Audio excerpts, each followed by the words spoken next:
Bonjour les Itata, bienvenue dans votre émission Coûtez ça. Entretenir sa vitalité intellectuelle par le jeu, c'est possible, même en vieillissant. C'est ce que nous propose un livret de 40 pages, de 40 grilles du moins, intitulé Mémo croisés. Et pour en parler, j'ai le plaisir de recevoir sa conceptrice, Madame Carole Château-Henry, ou devrais-je dire Docteur Château-Henry.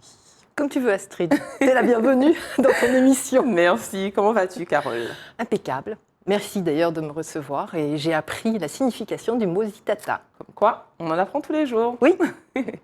Alors, je disais docteur à l'instant parce que tu es gériatre. Oui. Donc, est-ce que tu peux nous raconter, enfin nous dire en quoi ça consiste être gériatre? Alors gériatre, c'est d'abord des études de médecine, à la différence de gérontologue par exemple.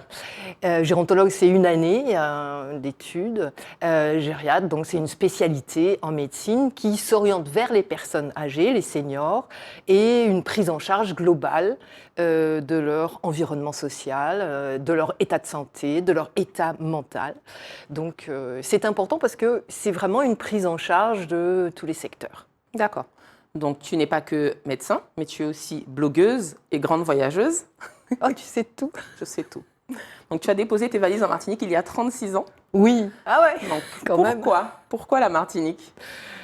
Bah, c'est en plaisantant, on va dire que la Martinique nous a appelés, mais je sortais de Guadeloupe. J'arrive à Paris et je dis à mon futur époux, 3 semaines plus tard on se mariait, je repars en Martinique. Il me dit, ah bon, quoi, qu'est-ce qui se passe?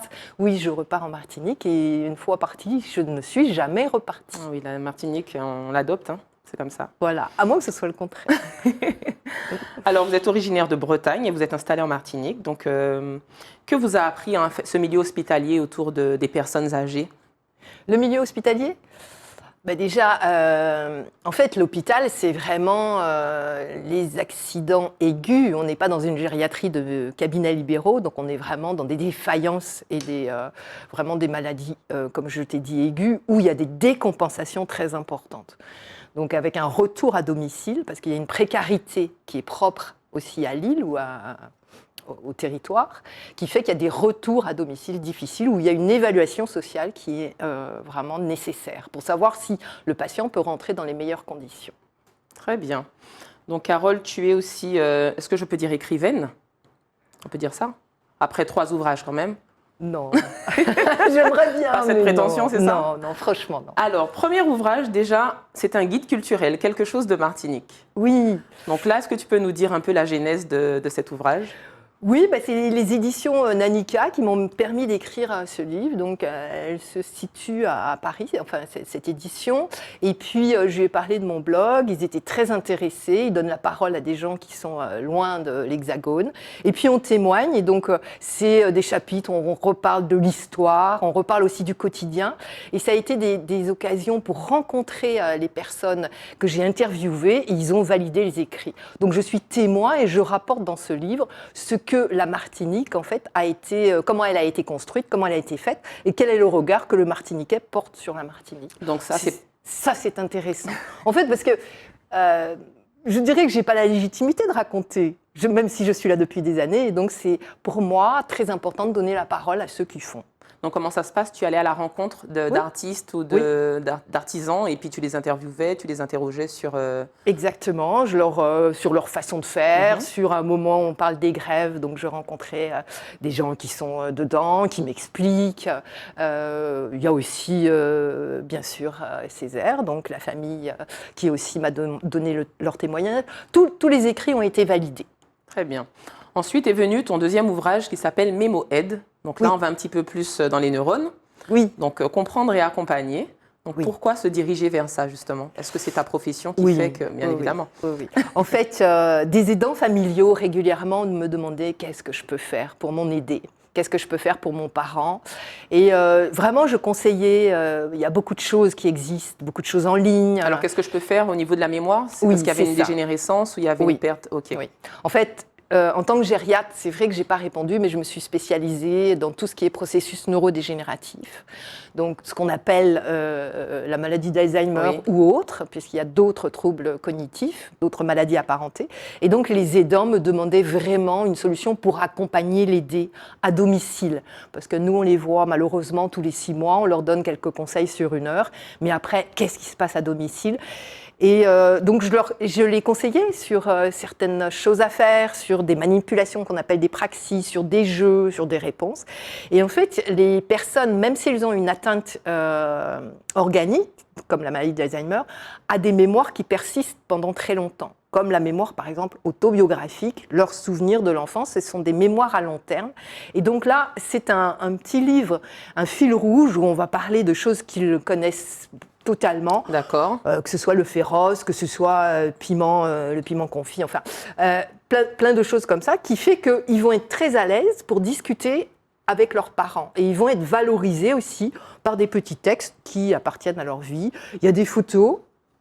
Il y a des recettes à écrire. Voilà, exactement. Okay. Et c'est un fil rouge pour discuter dans le binôme aidant-aidé. Et d'ailleurs, ça se met dans le milieu et les réponses sont en face, donc c'est assez facile. Avec un mélange d'images aussi, et de couleurs, de chiffres. Oui. Donc la Martinique régulièrement, des photos locales, les églises par exemple. Donc il faut essayer de reconnaître. Et il y a même certains aidants qui amènent leur famille et qui font ça comme un jeu de piste en train de regarder et la photo et le lieu exact. Et vous avez des retours par rapport à ces expériences-là? Ça stimule beaucoup? Vous avez des retours positifs Oui. Réellement, ça, c'est une joie que de l'avoir créé. Il est utilisé même chez les orthophonistes. Il est utilisé aussi par les professeurs d'école.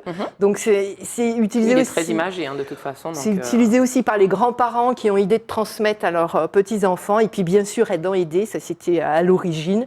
Et ils sont très contents de pouvoir partager des moments. J'ai même des familles qui découvrent parce qu'en fait, une des mamans avait raconté son histoire par rapport à une photo et la fille était assez sidérée en lui disant « Mais maman, tu m'as jamais raconté ça ». Et donc, il y a vraiment des choses qui se passent à travers des photos qui font un lien. Très bien. Et puis arrive tout à coup mes mots croisés, donc des jeux de mots et de mots croisés. Oui. Donc, est-ce que tu peux me raconter la genèse? À quel moment tu as conçu ce petit ouvrage? J'ai cru comprendre que c'était pendant le Covid. Oui, c'est ça. Je crois qu'on avait tous des choses à faire parce que c'était une période assez difficile. Et donc là, on est dans ce qu'on appelle une prévention secondaire. On est dans l'accompagnement. La maladie existe, en fait, et on est après à côté de notre aidé.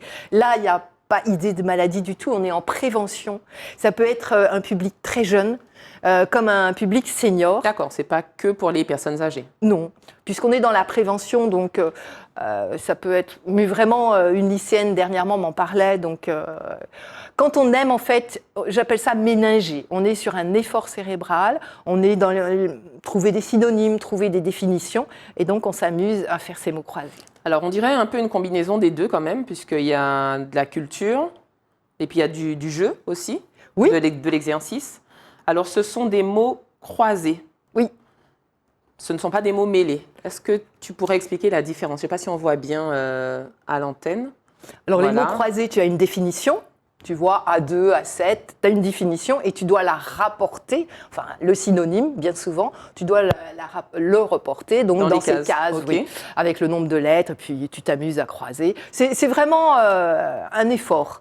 Et c'est ça qui est important parce qu'on va aller chercher, on va un petit peu ménager, comme je dis. Donc il y a un petit peu plus de travail intellectuel à faire, c'est ça?